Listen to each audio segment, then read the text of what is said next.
Thank you, Reverend Breyer, and Jim, thank you very much. Honored to be here. And congratulations to you, Jim. We're going to pass on an award to somebody, and please don't hit anybody with that. Award looks like it could be lethal, so we have to be very careful. Arguably, and I don't have to explain that in this room, that the biggest force in our world today is religion, for good and for bad. From birth to death, it frames the fundamental questions of how we live our lives. In such a world, we are fortunate to have Religion and Ethics News Weekly and its creator, Bob Abernethy.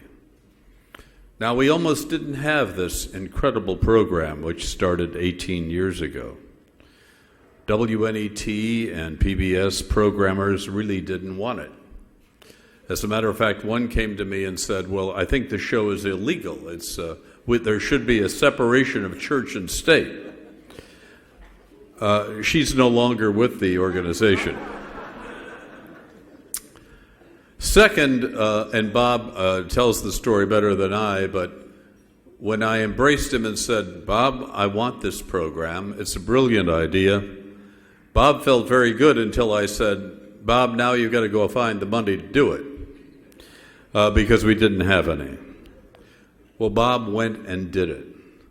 And I should let you know that of all of these millions of dollars that we've struggled for in public television, this is some of the best money ever spent.